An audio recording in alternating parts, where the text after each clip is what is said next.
gosh. It's going to be worth the wait. It's going to be worth the wait. Let me ask you, how do you feel about new wave, like 80s synth new wave? I love it. Okay, cool. Okay.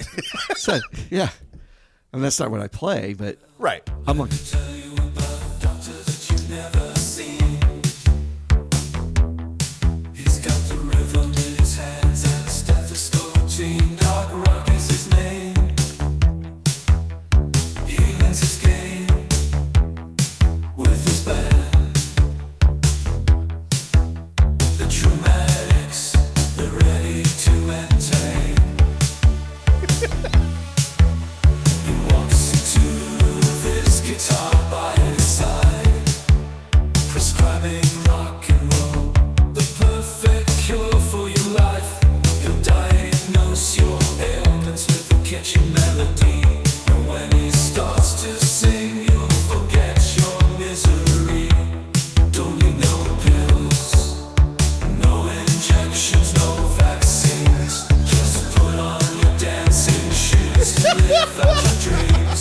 Doc Roc's got the remedy. It's rock and roll therapy. He's the doctor of rock, prescribing tunes for you and me. yeah. Wow. That was. I wouldn't even listen to the Freaking lyrics. awesome. You know what? AI is scary sometimes, but damn it, the past 2 weeks, it's been like knocking it out of the park. Oh, yeah, for sure. Good stuff. It's definitely one of those things that, you know, you never know what it's going to say, so. yeah. We got to start the show. We got to start the show. That was fantastic. Oh, hello, everyone, and welcome to the Funky Panther. Coming to you from Fort Worth, Texas, we have got a hell of a show for you here on episode 172. Hooray! There it is. There it is. Nailed it. It was, The on, timing was it was perfect. mute. It was muted. It I'm was sorry. perfect. We have got Doc Roc in the building from the Troumatics. You want to say hi? Hey, everybody. We're going to get into all the good stuff. So sit back, relax, and enjoy. I'm Chad. I'm Javier, And I'm and Tim. we are the Funky Panther! Woo! And it feels so good. Feels so good. Now, he does it for you. I just wanted to do a thing like, you know, David Letterman would always go, our guest needs no introduction. Today, on this episode, we have Doc Roc, a.k.a. Steve Traum, from the... Do you say the Troumatics? Troumatics. Because I was like, well, how do you use last name? You just said he didn't need an introduction, yet you're doing it. What is this? What is happening? That's how he... I don't know, man. I had a peanut butter and jelly sandwich all day today. It's a busy day at work. Just, you know. You okay? Yes. Yeah. My ears are burning. What? Steve's like, what the fuck's going on? What does that mean? I don't know what's happening right now. Man. Correct me if I'm wrong, but if Do you have a pain on the left side of your head? did you hear a loud clap of thunder Thunder. just out of nowhere? Yes, Followed what? by a headache. Yes. Hmm. Is that what's that thing called? I think you're fine. Okay. Cool. All right. Yeah, Well, it's all normal. Steve, how are you doing tonight? I'm well, thank you. What do you like to go by? Because, you know, you go by Doc Roc when you're being professional on stage. Professional. That's his professional life. Is So, Doc Roc. you know, when I'm just with the guys and girls, I'm Steve. Certainly when I'm in the clinic, everyone calls me Dr. Traum. And then Doc Roc is just a goofy stage name that was assigned to me back in the day that I haven't been able to shake, and so I just kind of own it now. Do you hate it? I mean, is it just like one of those things that's like you just said? It's, you know, just Yeah, I don't hate it. It is, you know, it's one of those things. It is what it is. That's how people know me, and so it's okay. You know, if I were to think of my own nickname, I'd probably do something a little more intuitive, but you know, a little more abstract. But it's cool. It rhymes, You can always and do it it. tells you what I do. He's a doc, and he likes to rock. Just so, do a symbol and say I'm the artist formerly known as Doc Roc. There you go. What's the symbol going to be? a stethoscope? Stethoscope? I don't know. Do you? That's too easy. You don't Yeah, use I know. Do you use it? I mean, do you use a stethoscope? You don't, right? I mean, Occasionally I will, but since I'm a hand surgeon, generally, I'm dealing with your hands and Not a whole really lot of listening. breathing down there in the hand. Yeah. You know? So, just to make sure you're healthy and okay for surgery, you might listen to your heart and your lungs. But as far as, evaluating hand complaints, you don't necessarily need a stethoscope. All right, so we've got two whole sides of you that we need to talk about. We Which do. one do you want to start with? The Doc or the Roc? Oh, man. We're giving you the option here. Well, let's start with Doc. Okay. Well, then I've got a question real quick. I've got a question. Can you I take have a a- look at this boil I have? No, I've got a question for you. So, as a orthopedic hand surgeon, are you doing a lot of? I mean, you schedule cases out, right? But do you get a lot of kind of emergency cases? I've got to go in there and do some work, or are you kind of over that now and strictly just scheduling stuff? I'll get a smattering of trauma. I don't work at one of the big trauma centers, so I'm not getting these disasters. But I'll have people that break their wrists or their hands, or the drunk guy that gets in the fight with his girlfriend and punches the wall, and it's like, I thought it would get better last week, but it didn't. And they'll come in and they've got fractures and stuff that I'll do surgery on. But Sir, your hand's all messed up. We're gonna have to fix that. Yeah, or guys that ignore that they got hurt and then finally realize. You may know someone like that, Tim. Yeah, I think both of us, Chad and I, both are. But a lot of what I do is elective stuff like carpal tunnel syndrome. You hear a ton about. I do a bunch of that. Various tendinitises and tennis elbow and trigger fingers, arthritis reconstructions, tumor work. Sports injuries. So Some of those routine surgeries. I don't know. For me, I would think that like eventually it's just like another carpal tunnel that I've got to do, and you're just the same kind of thing over and over again, and eventually you're just like I don't want to do another one of those for the rest of my life. Have you reached that point, or is it still really really enjoyable every single time that you? It's still pretty fun to do surgery. I mean, I'm going to tell you, when you're able to cut on someone legally and fix shit. Yeah, it's pretty. It doesn't cool. get old. Yeah. It's cool. I love that. We got to get the scalpel, and you're like, all right, I'm going through the skin. Have here. you ever legally cut somebody? I mean, how many of you have done that? I do kind of get that because I've gotten to pack some gunshot wounds and stuff like that, and that is actually kind of enjoyable. It's weird. Yeah, if you're into it. It's not weird. for Like everybody. it's not for everybody to have your All finger in someone's like wound, sitting there just packing stuff in there. But like it's still kind of it's cool. I'm okay. But yeah, the surgery part is still fun for me. So I would assume that you have a lot of hand models, right? How often do hand models come in and just like, I need them to be beautiful again, and then you have to take care of that? 0. It's like not a single He's one. not a cosmetic hand surgeon. Make them beautiful again. Is that I wonder if that's a market for beautiful like cosmetic hand model surgeons. Start having commercials. Were your hands? Well, it's once not for beautiful? hand models, but there is a field of what's called hand rejuvenation, and so you have like particularly older ladies that get the big veins or the age spots, and they want something cosmetically done for that. And there's some things that you can do, but you can't make them look. Now, I was totally joking. I didn't know there was anything near There that. is. but if real. if I wanted Chad to be my hand twin, could we make that happen? That's the question. Like, because you never know when you need a hand twin. What's the dumbest question you've ever been asked about your You guys are approaching it.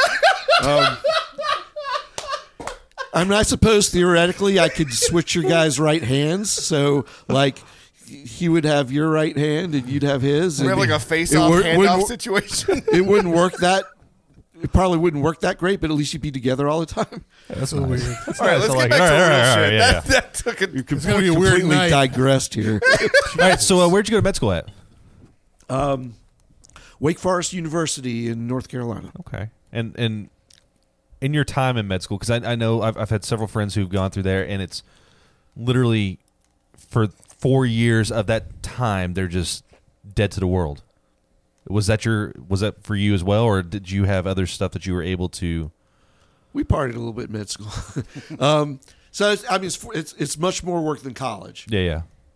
I mean, it's a full-time thing, but you still manage to have a life.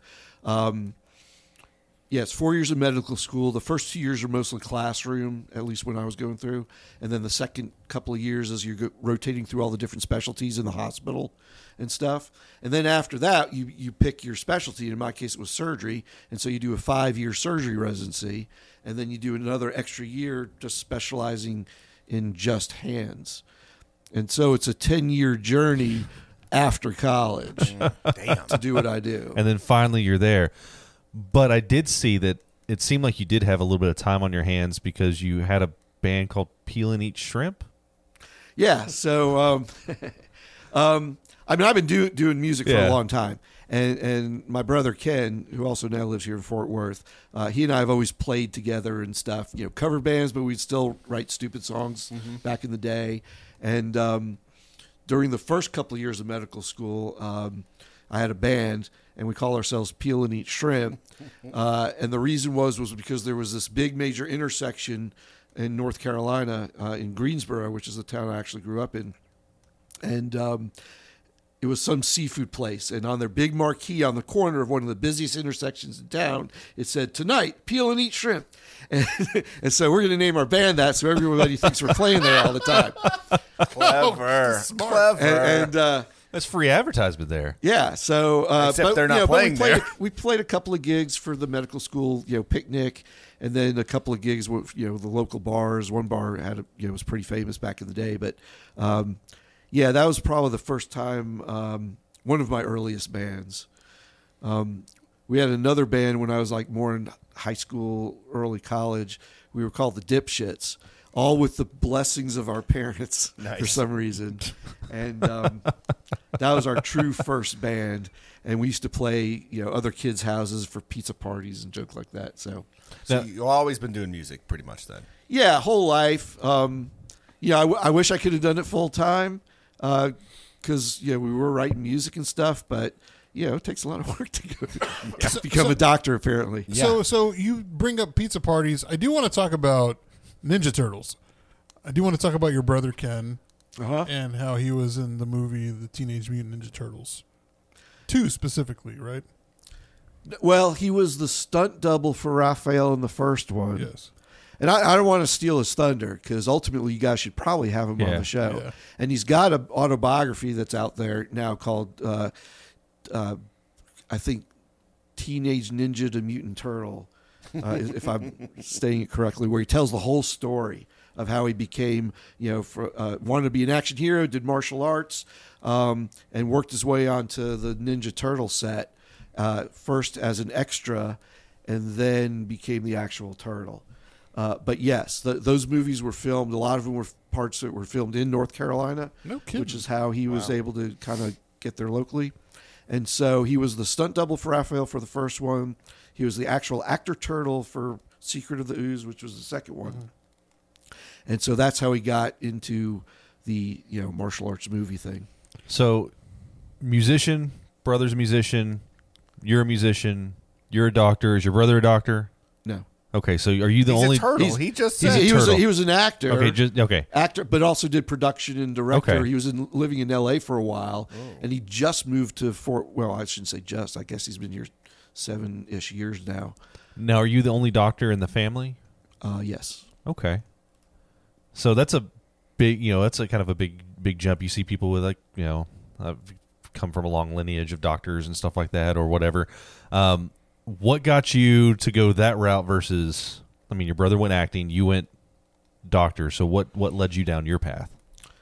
I was always a kind of science math guy, and so biology intrigued me. And then my mom said, "You should be a doctor."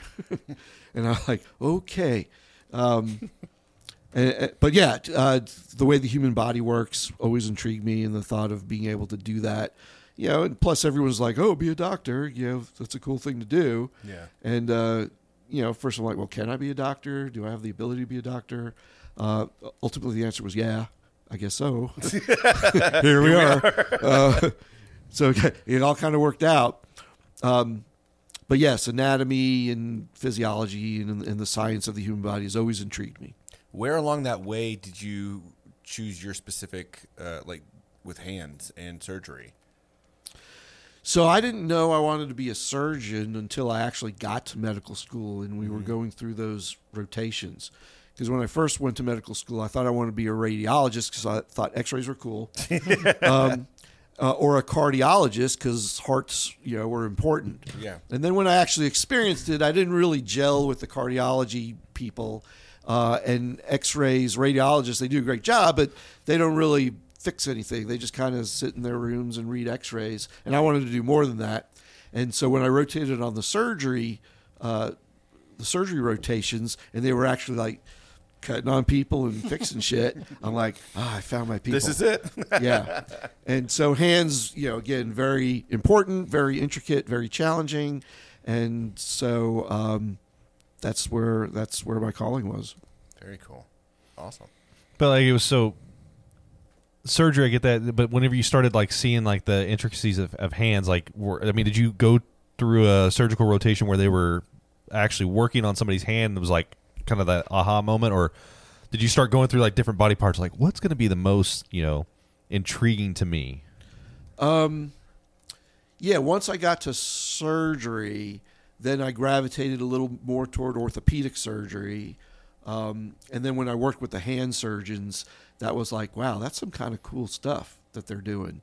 And I have all the respect in the world for the other surgeons, but when you take a person who doesn't have their hands working right and you make them work right and they get back to work and they get back to playing with their kids or playing sports, that's super rewarding. And it's just I can very only good. Imagine, yeah, for sure. You Yeah, don't realize how much you do, obviously, with your hands. Well, it's how you interact with the world. Yeah, completely. Yeah, And, a friend of mine at work just lost the tip of his finger in a tragic saw accident. Not while he was at work, he was doing his side thing, but he said, and it's his left hand, he's like, I didn't realize how much I actually use my left, non-dominant hand, and specifically his pointer finger on his left hand, until he had it all mangled and everything else. So I hear that all the time. They're like, I'm strictly right-handed, but you take away their left hand, they notice it, and they're glad to have it back. Oh, I'm sure. So moving from Doc to Roc. From Doc to Roc, so you had, you were always Dr. Roc or Doc Roc at some point, right?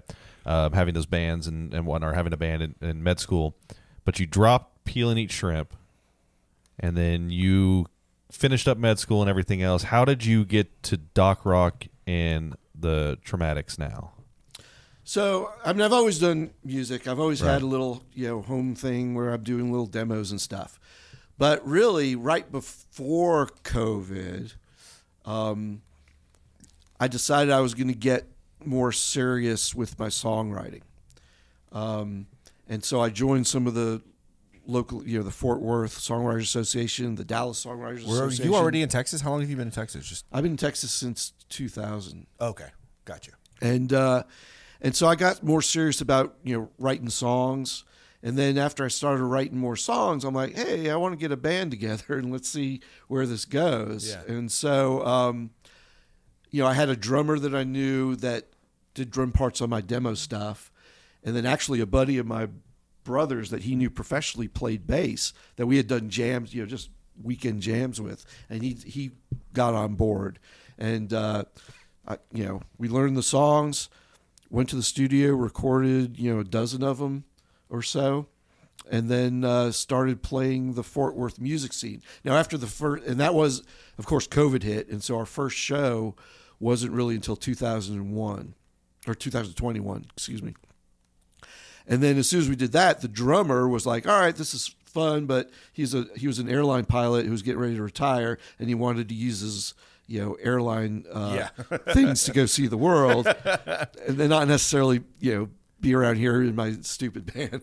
No, he had a good time. But I had to find a replacement drummer, and so it ended up being the husband of an OR nurse that I knew. Oh, okay. And so that's the drummer that we have now. And then ultimately, the bass player went back to do a band with my brother, and a family practice doctor that I know plays bass, and now he's the bass player. So two of us are doctors in the band, and the other one's the husband of an OR nurse. So we all have some connection to the medical thing. Right.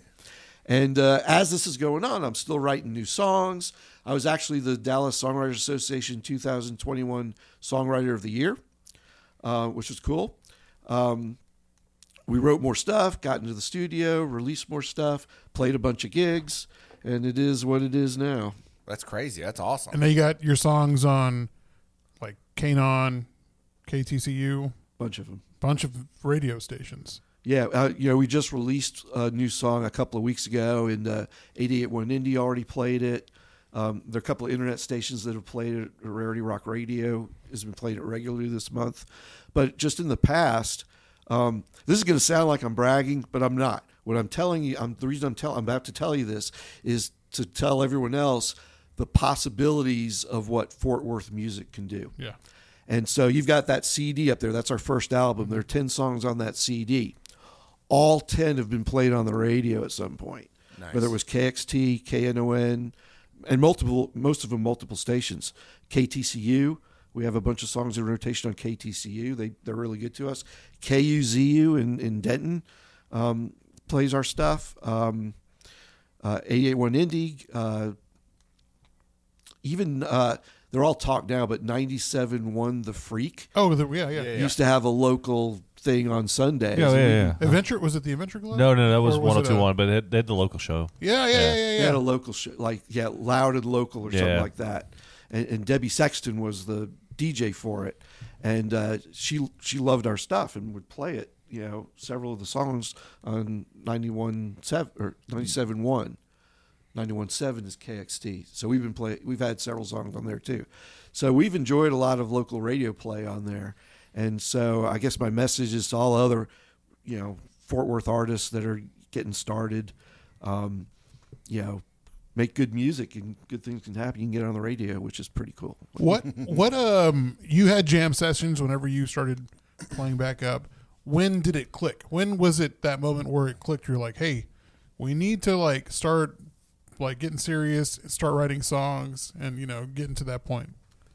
That was more of a personal decision, not so much in association with the jam sessions, but having done the jam sessions, I had access to these other musicians that were on board with trying that. It's like, hey, let's take this out of our living rooms and see what happens. Let's see what Steve's music can do. Yeah. Because they weren't writers. They weren't writing anything. I had gotten some recognition again through some of the songwriters associations. And it's like, well, this might work. Let's see what happens. Yeah. So were you taught music whenever you were younger in middle school, high school, or is this something that you just kind of picked up and started learning on your own? So music in general, my dad was very musical. He's not with us anymore, but he played a bunch of different instruments. And so it started when I was young, tooting on a harmonica in elementary school. Ultimately, I took up clarinet, like in 5th and 6th grade. Yeah. If I could do it over again, I'd probably go saxophone. They're somewhat interchangeable. They got some cool jazz clarinets I've heard, and stuff like that. So it's not a bad instrument. It's not a bad instrument, but ultimately I got tired of that. I had a couple of years of piano lessons. I can't sight read music, but I can look at a music staff and say, oh, that's a C, and that's a quarter note. Yeah. And then I just, my dad started taking Spanish fingerstyle guitar lessons. Ooh. So there was an acoustic guitar around the house, and I taught myself chords. Back in those days we had books. Yeah. Right? And you could get a book to learn the chords, and I learned very easy 1970s pop songs, just strumming the chords. And then once I learned a few chords, I'd started just playing the chords and making up my own songs. Again, horrible, but it was a start. You got to start somewhere. And then, I was just going on, and I never really had a guitar lesson. I just sort of self-taught from books, and then later on YouTube and stuff. And then I started, within the last few years, I started teaching myself mandolin and ukulele, just to add to the flavor and stuff. But always, guitar is my go-to instrument. And I was never a great singer, but I knew my range. As long as I stayed within those 3 or 4 notes, I was good. Or if I didn't do a melody, I could at least scream it. Yeah. It was okay. But yeah, what I realized is that history is wrought with mediocre musicians making magnificent rock and roll, and I aspire to join their ranks. That's 100% accurate. So you talked about harmonica. Do you play harmonica? I do a little bit. Yeah, there's a There couple is songs. some, Yeah, that's me playing I was harmonica. going to ask you. I was going to ask. Who played that? Did you play that or? But Yeah, I play the harmonica parts on that. Pretty sick. Those songs. Yeah. And are you coming up with all the lyrics, or do you collaborate some with your other? No, bandmates? it's all me. That's all you. The songs are 100% me. All right, so then I've got a couple of questions then. All right. Because as I dug into that album, I'm sitting there listening. I'm like, man, there's one that talks specifically about basically putting your phone down. Yes. Right? Yeah. Getting off of social media. You're not going to find me here. I'm not. You're not going to get to know me on this. Right. So we grew up in this time period where we were born in the 80s, grew up in the 90s. We were at that cusp of social media really wasn't a thing, and then it started to be a thing, right? Mm-hmm. MySpace being like one of the earliest, Zanga. stuff like that, like actual blogs, whatnot.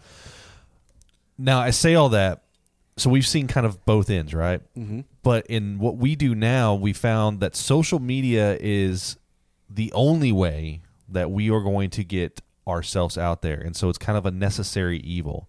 So how do you navigate that?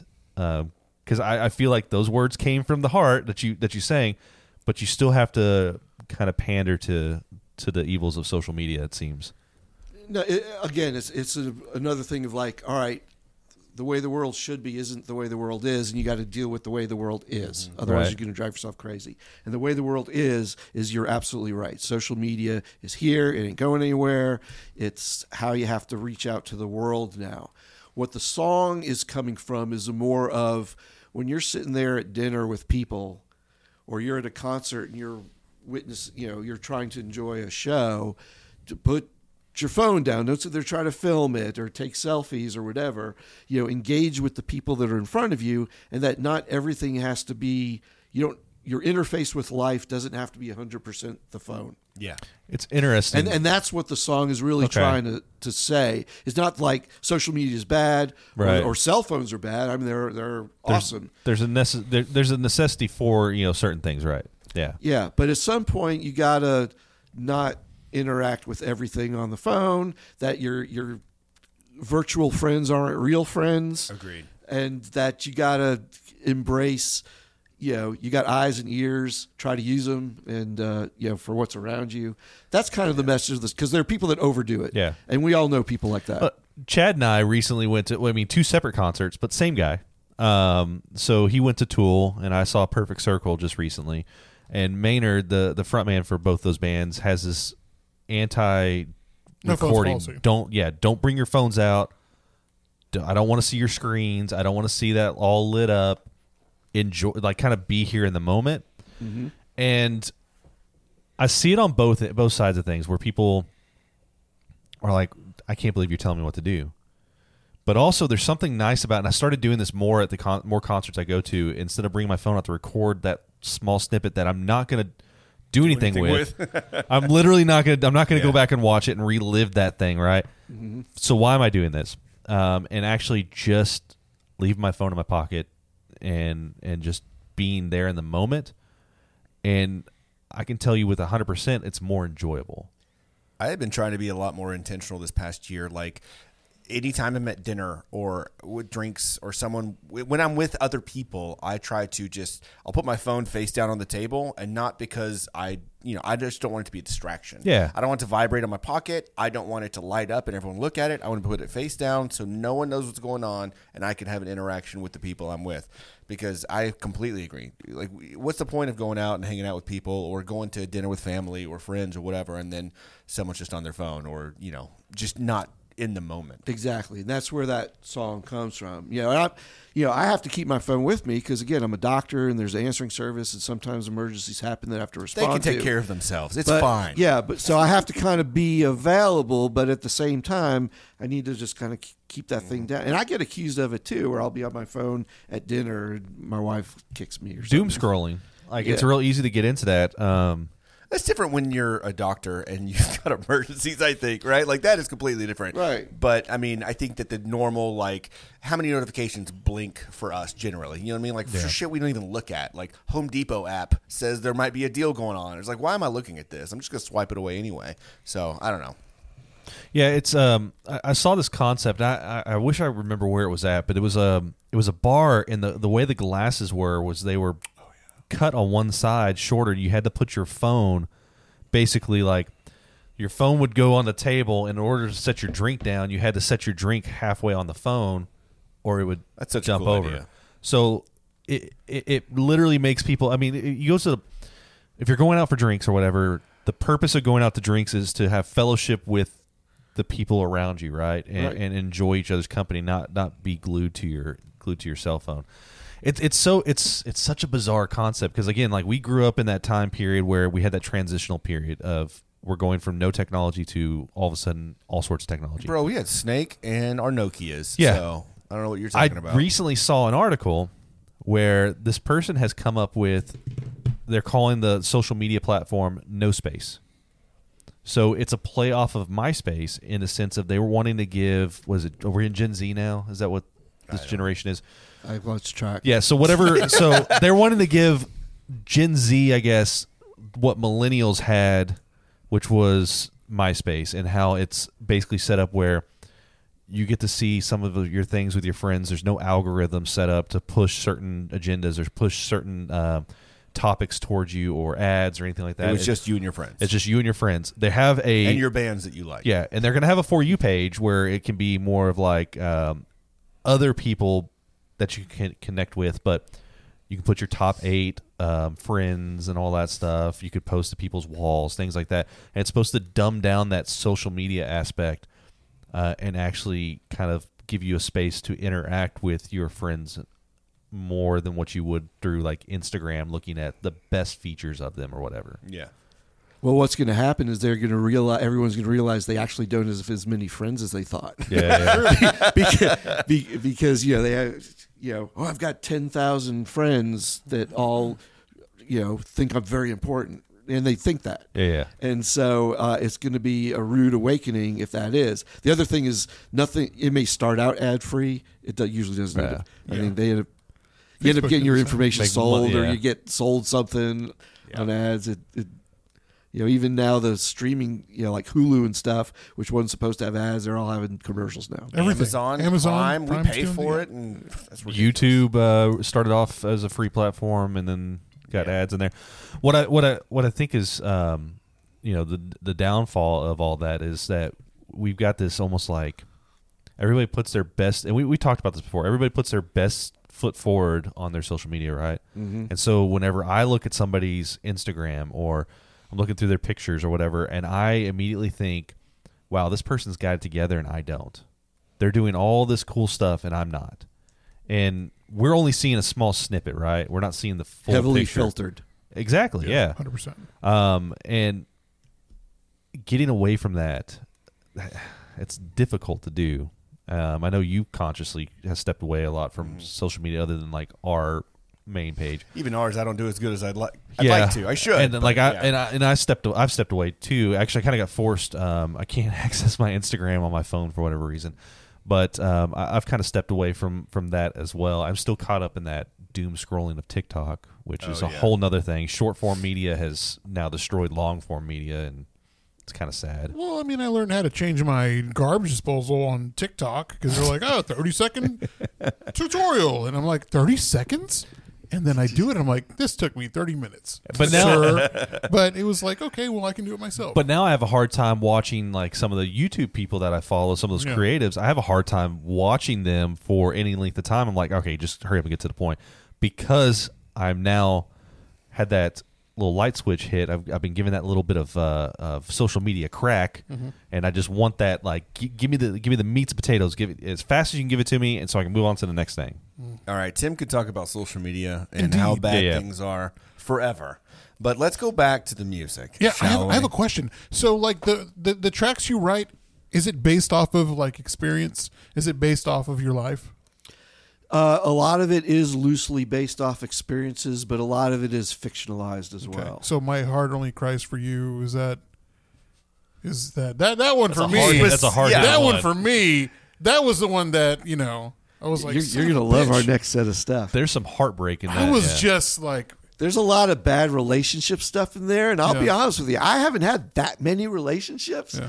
but I've fictionalized a lot of those scenarios and created lyrics to kind of match them. Right. And so it starts off being about something in particular, but then I'll expand it. I'll expand the story to make it much more interesting than anything I've ever personally experienced in a relationship, but that still kind of hits home and hopefully has some truth to it that other people can hear some of their stories in it. Right. And that's kind of what I'm learning about songwriting is that, you start with something but then you can expand on that and fictionalize it a little bit and draw and have multiple influences, incorporated into one final idea. That's art. I mean, that's, That ultimately tells some truth. Yeah. That you can then throw out there that people will or will not relate to. yeah. And that's kind of the process. And I continue to exercise that to this day, hoping that the next set of songs that now come out will be as engaging. I want to just take a minute real quick, not even a minute. Like the lyrics that got me on that track was, I see your face and I turn away. It's hard to look in your eyes. And if I did, I wouldn't know what to say. I'd just stand there hypnotized. That for me was, I was like, man, that's really, real. That hit. I was like, God, that not now, obviously, but I mean, it takes you back. And that's Right. what I love To a about time, music. yeah. It just, music, it's a little time machine for you and from everyone, it just took me back to a spot where I was in that situation. And it's, Tracks 4, 5, and 6. Blood on my knees, my heart only cries for you, and you hurt me first. Going in that order, you're just like, oh my gosh, who hurt this man? Yeah, right. Those were not. I mean, I'm not saying they're rough songs, but you actually start diving into the lyrics, and you're just like, oh my gosh. And there's literally years or decades in between the writings of those songs, and maybe some of them came from the same sort of thing, but I've had a relationship where I was abandoned, and it was like, hey, what the fuck, I thought we had something good going on, and Blood on My Knees is very. When we play it live, I'm like, here's a cheery little song about abandonment and despair. And here's a song about a bad relationship, and then we'll play the next song. It's like, and this song is about a bad relationship, and we'll play it. And I actually have some good relationship songs. I'm trying to figure out the right project to release them on. I mean, you listen to a lot of music, right? And a lot of it is heartbreak and sad, and just, because that's where some of the most primal feelings come from, and you get those primal happy feelings, but nothing hits as hard as I can relate. Man, you got your heart broken. I had my heart broken too. I can really relate to that, right? My favorite line out of all the songs though was from the first song, and I'm a rocket in flight. Watch me burn. And then I see that you got "Watch Me Burn" on the side there. That's just it paints a really nice picture. Like I can see that. I can see myself like. I'll take you look a little, at me, right? Yeah, I'll take you a little deeper than that. So, Rocket in Flight is not about a bad relationship. It's a metaphor for aspiring to do great things despite being surrounded by naysayers. Right, and that's kind of what I got from It's it. like, yeah. watch me burn. Uh-huh. I'm burning. I'm hot stuff. Yeah. Now, if you listen to Blood on My Knees, it also uses the line, watch me burn. It says, I don't care if you tell me I'm not the one you want forever. I don't care if you watch me burn down to the ground. So it's watch me. that's a different burn. Yeah. Right. So that's that's burning, destruction, despair, an opposite meaning. And if you look at the album cover, it's almost like a yin yang, where there's burning bright on the top, and then there's like the burning of hell underneath. So there's this whole kind of Inner struggle. the whole artistic Yeah. presentation of that is the two different meanings of "Watch Me Burn." And in a way, that's kind of how I approached this band project. I'm like, watch me burn. It's either going to be we're going to do great things and watch me burn like fireworks, Burn or burn. we're going to crash and burn, and it's going to be ugly. Either way, you're going to watch us burn. And so that was the whole concept between making that album and the artwork that Connor Dardis at Thurston Company did a magnificent job following the artistic direction for. So that's the first album, right, for the Troumatics? Yes. And so that one came out 2 years ago? The whole album came out July of last year. Last year. Okay. So last year. And then you've got another one you're working on that you mentioned a little bit earlier, right? What can you tell us about that one? So the working title on that is "Keep on Flowing," and it's going to be more of a watery theme. But the theme of the album, and we're working on with a bunch of studios to get this thing together. The theme of the album basically is the world's a shithole. Okay. For various reasons, depending on what you're talking about. And at some point, you need to find a way to exist. And so you're a metaphorical river flowing through the shithole and staying true to your current or your stream, despite a bunch of trash being thrown in it. And so a lot of the songs are about crappy ways the world is and whether you can deal with them or not. And so... one of the songs that hasn't been released yet is called "I Am a River," and in that song, there's the lyric, "I am a river, I just keep flowing. Nice. My waters are churning. Yeah. We just keep going." And ultimately, we'll release that song, and that'll be one of the key elements of the second album. Is the metaphor for water is because it's like shapeless? Water is like it could put in a cup and it'll be in the shape of a cup, or if you put in a bowl, it'll be like that. Was it kind of like...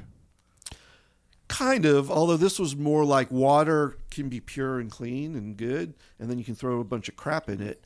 But either way, if you're a river or a stream, you got to kind of stay your course and just keep on flowing through life.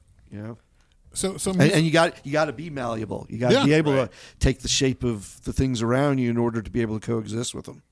So 100%.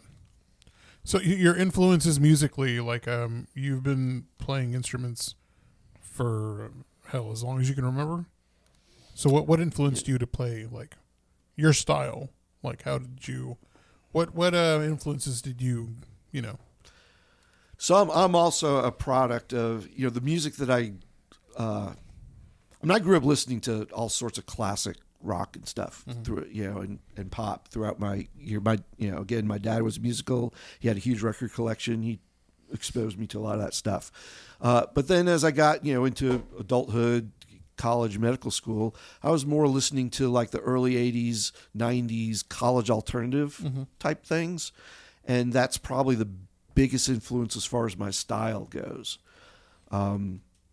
So again, it's kind of pop rock, Brit pop. There's a lot of names for it. I think there are way too many subgenres out there that it's hard to really nail down what we do. Certainly you've heard some of them sound more classic. Some of them sound a little psychedelic. Some of them are a little rockabilly. But the core of it all is probably more like, radio-friendly college alternative kind of music. Yeah. Kind of felt like I was listening to Fastball for a bit. Yeah, Fastball, Smithereens, REM, The Squeeze. That's what I was going to ask you to do is go back and give me some of those examples. So yeah, so a lot of that kind of stuff. That genre, the Bodines, who else do I listen a lot to? Certainly some of the grunge stuff, although it's not as grungy. I think this new stuff that's going to come out might sound a little bit grungier. Yeah. And the subject matter is a little bit darker than even some of this stuff. But we'll see. We'll see. When's that coming out? I don't know when the album will be out yet. we just released 2 of the songs. Right. One was Cigarette Love, which goes out to all of the tough girls out there and the nerdy nice guys that fall in love with them. We just released a couple of weeks ago Why This World, which is basically about how, again, everyone wants to change the world to make it better, but there are way too many people that don't care that I don't know that we're going to be so, might have to learn how to deal with it the way it is. And on both those songs, and the one we're going to release on May 11th, along with our show at Harvest House in Denton, is called All These Forces. And that was written during the pandemic, where it was like, it's not about the pandemic, but it was influenced by it, where it seems like all the forces of the universe are aligned against you, but you still got to figure out a way to gut through it and do things for the right reasons. And that's called All These Forces. That'll come out. And what's funny is that those 3 songs particularly were recorded when we were in transition with our bass player. And I recorded those at Todd Pipe's studio, who I mentioned he's a lead singer for Deep Blue Something that did Breakfast at Tiffany's, but he's been doing recording for decades. He worked with me and the drummer for those 3 songs. He's actually playing bass on it and singing backup. Oh, that's really cool. So I got the Breakfast at Tiffany's guy singing backup on those 3 songs, and playing bass. What a talented musician too. He is. I've seen him live quite some years ago, back at the Ridgely, whenever the Ridgely was still doing a lot of shows, and then I saw him maybe a couple 2 years ago, I think maybe last year, and the man hasn't. Number one, I don't think he's aged. He looks almost the same as whenever I remember seeing him. And number 2, his voice still sounds it sounds as good as it does on the album as it does live, which you don't see that very often. Yeah, I mean, I've seen him do his thing. Yeah. He looks young for his age still, and he is a very talented musician. And you got him on your next album. And he's going to be on, these 3 songs but yes, he's going to be on the next album. That's really cool. It's like a local legend. So what other dates? You mentioned May 11th, right? What other dates do you have anything coming up? So May 11th is the next thing. Then I'm doing a solo acoustic thing at Wildflower Festival on Saturday, whatever that. I think that May 18th. Is that the one in Richardson? Yeah. With the Dallas Songwriters Association. And then the following week, our band is playing McFly's with Andrew Turner's Fort Worth Roots. Hell yeah. Summer live music festival series. Right. And so we're doing that with them on the 25th. And then I think my drummer's having shoulder surgery, so we're going to be down for a while. So if there are any substitute drummers out there that don't want to get paid, give me a call, because we may set up some shows, during the ensuing couple of months until he gets back. But I'm hoping he'll be back by September or October, because I'm trying to get us a spot at the Denton Music and Art Jazz Festival. Oh, yeah. And then who knows if Arts Goggle will come around and let us play for them. We'll see. There's a lot of competition. You just got to keep at them with them. Yeah. The problem is there's so much talented Fort Worth music that it's very competitive, to get a slot. And some of these guys have been around for years and years and years and have, solid reputations. And we're still kind of, I'll admit, we're kind of late to this party because we've only been around for a couple of years compared to these other experienced people. But yeah, I'd love to play Arts Goggle and certainly, hopefully, one of these other art festivals here in the late spring, early fall, or late summer, early fall. Yeah. So I've got a question. Do we want to do a couple of questions from the jar, because I pulled some, or do we want to run him through the Funky Five? I want to ask something completely separate than both of those things. Okay. I want to go back and put, we took the doctor hat off, put the rock hat on. I want to get back on the doctor hat and see if you have any crazy stories. Can you tell us stories? Like, are there any stories you could tell us? That won't affect the hippos. Right. Well, there's the whole HIPAA confidentiality thing, but won't affect hippos. I can tell stories that are already in the public domain or about people that weren't technically my patients. Okay. Yeah. And so one cool thing that isn't necessarily an exciting, funny story, but I was in my career.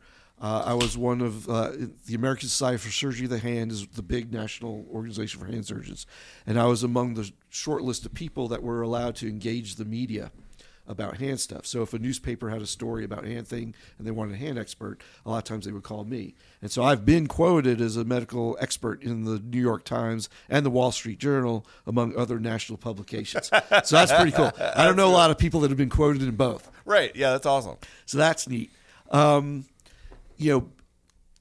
If people remember, Dirk Nowitzki and the Dallas Mavericks, they won the national championship in 2011. Mm-hmm. And during that series, Dirk injured his finger. And all of the ESPN and Sports Illustrated, they kind of got it wrong as how they reported it and what his actual injury was.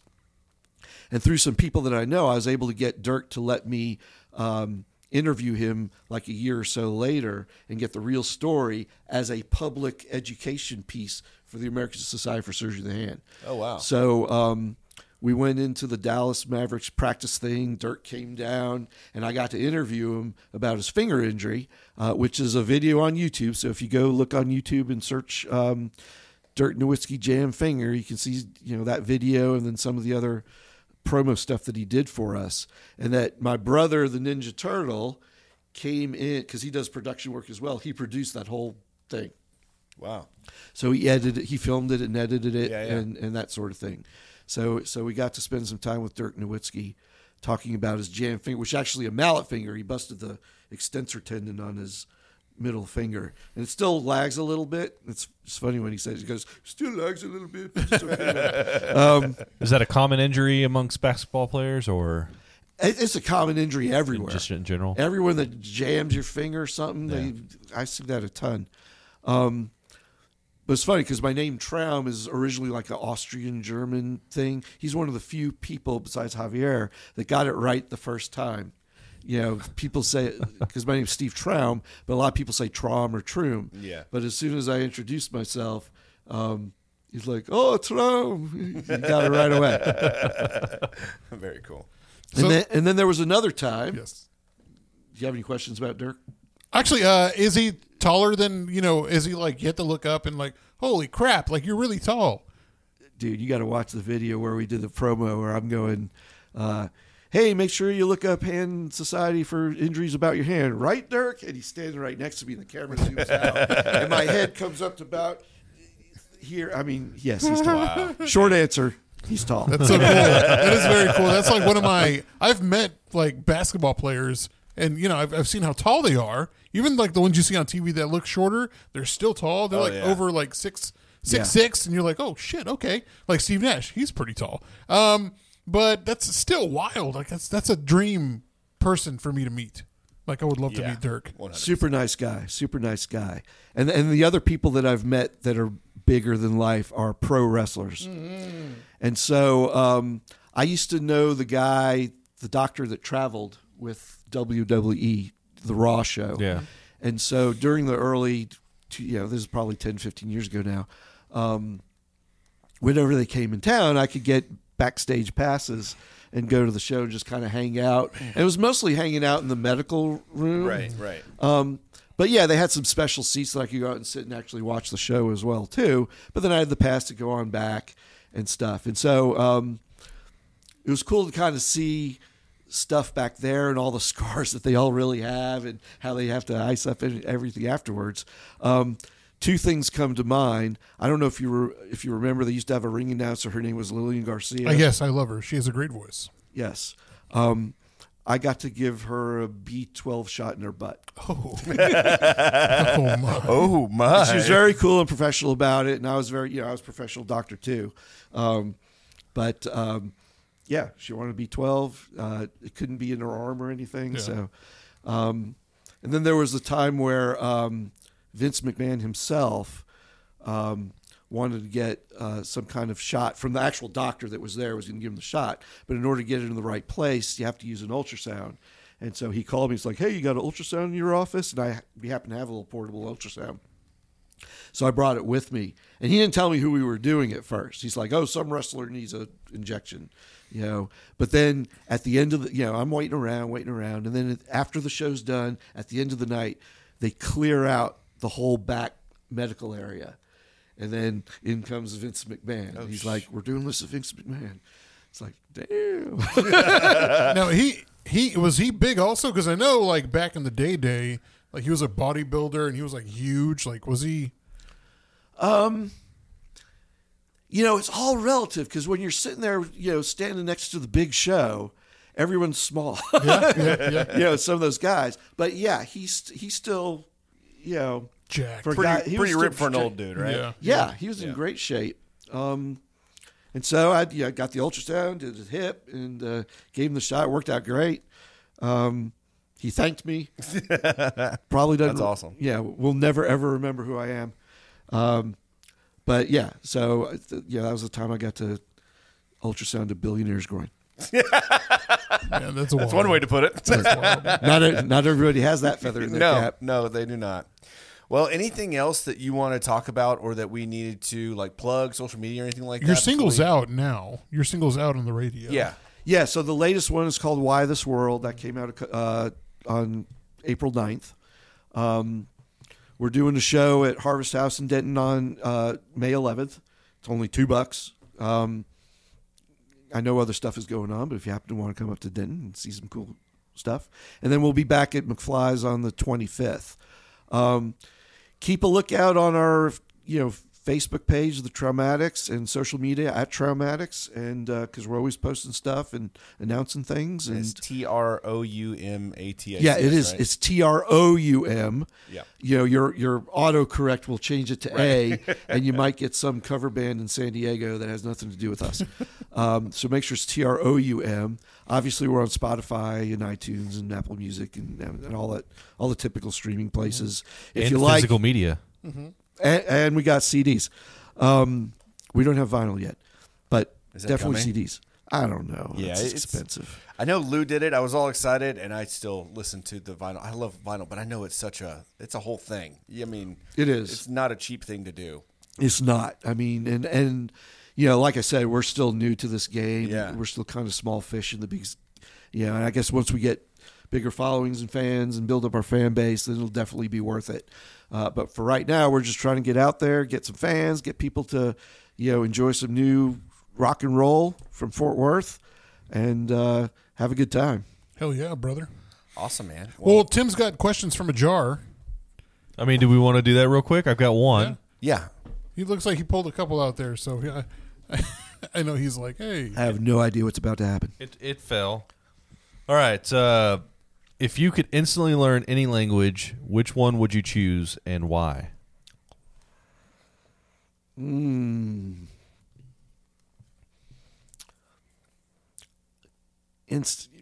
wife would tell me to learn Korean. so that may be up there, but I think from the standpoint of just the world globe, I would probably say Mandarin Chinese. Well, yeah. That seems very hard. I know just enough Spanish to get me in jail, so I probably don't need much more of that. In for sure, and then maybe cut a few deals while I'm in there. Right. But yeah, it'd be something like that. Okay. Well, very cool. Well, Steve, thank you so much for coming on the show. This has been awesome. That was it, right? We got your social media. We got the songs that just came out. We've got your shows in May, which will be there May 25th, right? Whether Andrew invites us or not, we're going to be there. Yeah. We haven't talked to him. We always wait for the invite, but he never sends out the invite. He hates us now. I think he does hate us. He doesn't. He doesn't love us anymore. He's got that girlfriend now, and it's just he's got a whole life. I know. Slacking. Man. He's like, I already got a Mexican friend. I don't need another. Whoa, what? I don't believe he's ever said that. He told me that. And then he spit on the ground and he threw a taco in my face. No, but yeah, he's got that music series, that summer music series happening now until his party at Point Glory. Yep. So whenever he has that, depending on which date he chooses, because remember last year it was hotter than a witch's tit. Yeah, I think he's planning on like September 28th for the big party, but he has a contingency plan for the next week. Yeah. I don't know if my drummer will be back by then, so I may have to talk to him about, when you get Drum machines, my friend. There you go. Just tap on the floor. Well, thanks for coming on the show. If you don't already do so, please make sure you go follow Troumatics, Troumatics, on all things social media, and y'all have a website and everything. Like you got it. The You got it all. Troumatics. The Troumatics.com. You got everything. That'll tell you everything, man. Yeah. And some cool pictures and press. Nice. If you don't already do so, please make sure you follow us at The Funky Panther on all things social media and thefunkypanther.com. Stay good, everybody. I'm Chad. I'm Javier. And I'm Tim. And we are The Funky Panther! Rock on, baby.